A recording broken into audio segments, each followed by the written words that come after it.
Hey guys, welcome to the In-Between and our series on the heroes of faith. In this series, we're looking at examples of people from the Bible whose lives are examples of how to live faithfully. By looking at their example, we can learn to put our faith and trust in God the way they did. Jeff, are we going back to the Hall of Heroes today? Of course, it's where all the great exhibits are. Let's check out the In-Between's interactive Bible museum and go to the Hall of Heroes. Whew, so cool. Wow, never get old. Wow, Man, love it. Let's go inside? Yeah, let's do it. Okay. Wow. Oh, that's new. Okay, I like that. Neat. Are we in the... Okay. Wow. Oh, Claire, there's Heroes. I honestly don't know how they stay in business. I don't either. You want to try it later? You hungry? Seriously? Maybe just stop and see. Maybe it was just an off day. Maybe You they have had such a new tender staff. heart for those kids, man. That sandwich was terrible. All right, you're right. I know you're right. But it could get better. I don't know. Hey, let's go check out the new exhibit in the Hall of Heroes. Focus. Come Okay, on. you're right. Well, here we are, the Hall of Heroes. Guys, this is where we are learning about the heroes of the faith. And remember, faith is having complete trust or confidence in something or someone. That's right. The Bible defines it as having confidence in what we hope for and assurance about what we do not see. That's Hebrews 11, verse 1. So in other words, having faith is simply believing that God is who he says he is and that he's able to do what he says he will do in his word. And having confidence in God enables us to live lives of faith. Now, last time we learned about Noah. Let's see what's next in the exhibit. Oh, it looks like we have several paintings about the next guy. Jeff, I bet you know who this guy is right away. Yep, absolutely. This is Abraham. Abraham is one of the most important people we will study in the Bible. Well, it looks like the museum thinks he's pretty important too. They've got 3 different paintings of him. So let's check out this first one. Now, the story of Abraham begins in the book of Genesis in chapter 12. Abraham, whose name was first Abram. Oh, that's right. God changes his name to Abraham later in his life after he promises Claire, you're getting ahead of the story. Oh, okay, right. Sorry. We'll get there. Guys, Jeff, please continue. You're good. So Abram was living in the land of Haran, in his father's house with his family. And God speaks to Abram and tells him in Genesis 12, verse 1, "Go from your country, your people, and your father's household to the land I will show you. I will make you into a great nation, and I will bless you. I will make your name great and make you a blessing. I will bless those who bless you, and whoever curses you, I will curse, and all peoples on earth will be blessed through you." Were you listening closely? God promises to bless him and to make him into a great nation, but it's conditional. What does he have to do first? Did you catch it?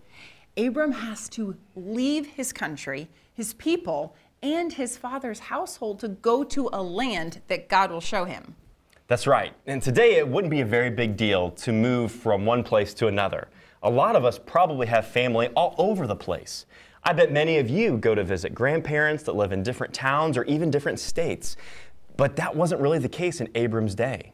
No, not at all. People would have stayed with their tribes or clans, their families, probably all of their lives. They would have done this for safety and for stability. This would have been like saying, leave everything you know, everything that is safe and comfortable, and travel to an unknown destination. You won't know where you're going, but don't worry, I do. And this is where I might have had a lot of follow-up questions for God. For sure. Number 1, how long will it take? Number 2, how will I know when I get there? Number 3, what does it look like? Number 4, is it nice? Yeah, I know, good point, right? But the very next verse is what I want to highlight as one of the great reasons that this story is in the Hall of Heroes and how it shows Abram's faith. Verse 4 says this, "So Abram went as the Lord told him."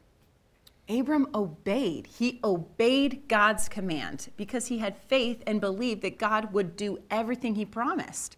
He packed up his belongings, took his wife, Sarai, and his nephew Lot, and all of their possessions, and they set out for the land of Canaan, which we find out later was the land that God was promising him. And this wasn't a quick trip either. We don't know exactly how long it took him to get there, but it was hundreds and hundreds of miles from his home in the city of Ur. It was this important first step of faith that set into motion the promises that God made to Abram. We'll learn in the coming weeks about God's faithfulness to Abram to keep his promise, to bless him and make him into a great nation. But first, it's important to remember that none of that would have been possible if Abram hadn't believed God, trusted God, and obeyed God. That is an important lesson for us. There are going to be many times in your life that you will be challenged to obey God and His Word when you won't know how it's all going to play out. But we can remember Abram's example to follow God and obey His Word. We can show our faith through obedience to God's Word too. That's right. We can learn to follow God by reading the Bible. God speaks to us through His Word. We learn what it means to be obedient to Jesus by reading and applying what we learn in the Bible, God's true Word to us. Even though these events in Abram's life happened a long time ago, let's see how we can show faith like he did in today's world. Stacy, you're not gonna believe this. My mom and dad have said that I had to transfer schools. We won't be in class together. What? Addison, that's terrible. I don't want you to go to a different school. I'll never see you. I don't know what to do. I'll get my mom to drive you to school. Tell your parents you're not going. Well, Stacy, that's nice of you, but my parents are transferring me because it's a fine arts school. I'll get to practice dance at my school. But you can dance after school. I'm really bummed about it too, but I trust that my parents know what's best and that they have a good plan for me. Are you sure? Yeah, I trust them and I know that I need to obey them even if it's hard. Okay. What a relatable story.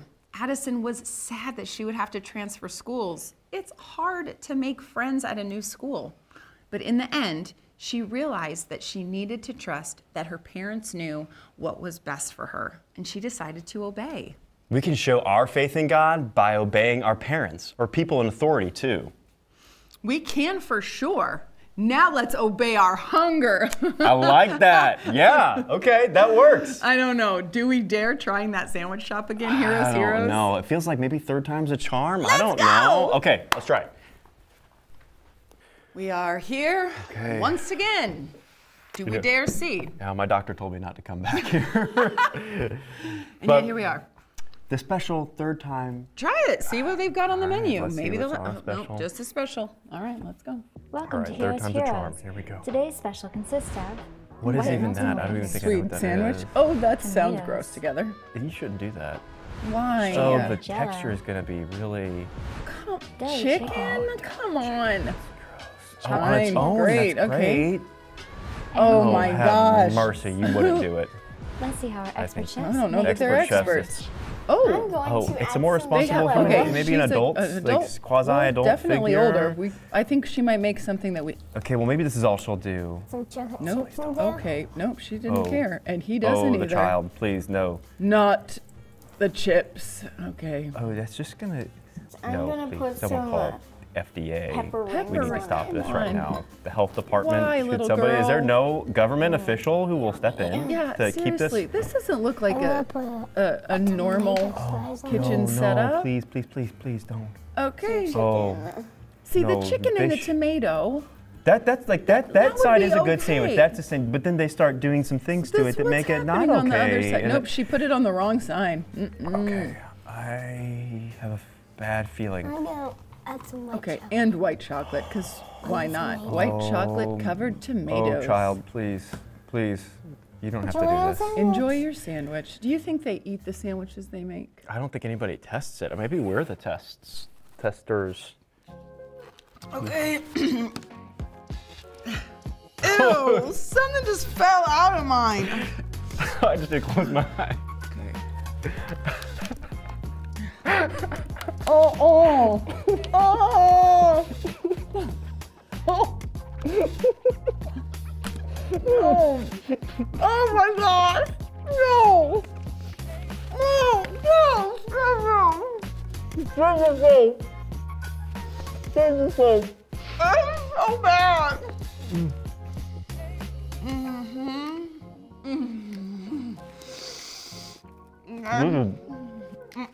What did I do to deserve this? Nope, I'm done. That was bad. They have got to hire better qualified chefs. You have jello in your beard.